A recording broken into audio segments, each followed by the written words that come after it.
खीर, बाज और सांप और ब्राह्मणी की मौत। क्या आपने कभी ऐसी रहस्यमयी कहानी सुनी है? सवाल ये नहीं कि वो कैसे मरा, सवाल ये है कि सांप, बाज और खीर देने वाली ब्राह्मणी, इन तीनों में असली गुनहगार कौन है?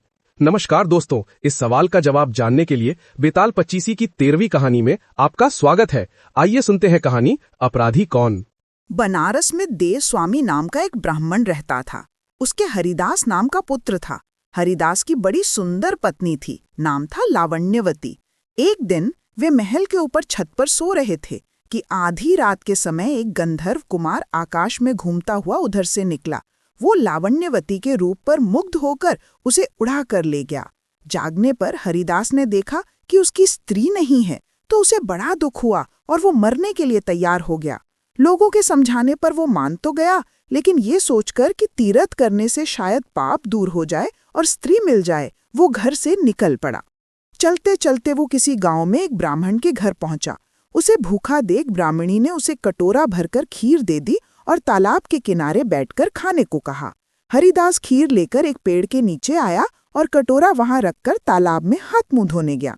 इसी बीच एक बाज किसी सांप को लेकर उसी पेड़ पर आ बैठा और जब वो उसे खाने लगा तो सांप के मुंह से जहर टपककर कटोरे में गिर गया। हरिदास को कुछ पता नहीं था। वो उस खीर को खा गया। जहर का असर होने पर वो तड़पने लगा और दौड़ा दौड़ा ब्राह्मणी के पास आकर बोला, तूने मुझे जहर दे दिया है। इतना कहने के बाद हरिदास मर गया। पति ने ये देखा तो ब्राह्मणी को ब्रह्मघातिनी कहकर घर से निकाल दिया।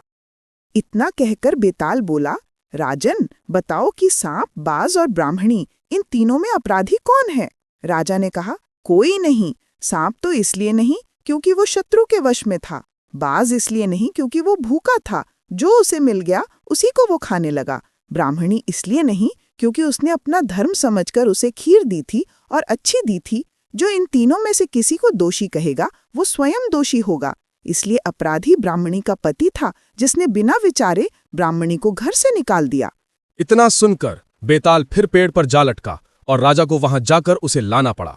बेताल ने चलते चलते फिर से एक नई कहानी सुनाई। कौन सी नई चुनौती, कौन सा नया सवाल अब विक्रम के सामने आएगा, ये जानने के लिए बने रहिए हमारे साथ और देखिए नई चुनौती अगले वीडियो में। दोस्तों, आपको ये सीरीज कैसी लग रही है, इसको कमेंट्स में जरूर बताएं। आपके लाइक और कमेंट्स हमें मोटिवेट करते हैं नए नए इंटरेस्टिंग वीडियो बनाने के लिए। और हाँ, चैनल को सब्सक्राइब करना ना भूलें ताकि आपका कोई भी वीडियो मिस ना हो। बेल आइकन पर भी क्लिक करें ताकि आपको सबसे पहले नोटिफिकेशन मिले नए वीडियो का। मिलते हैं अगले वीडियो में, तब तक के लिए प्यार भरा नमस्कार। खुश रहिए, स्वस्थ रहिए।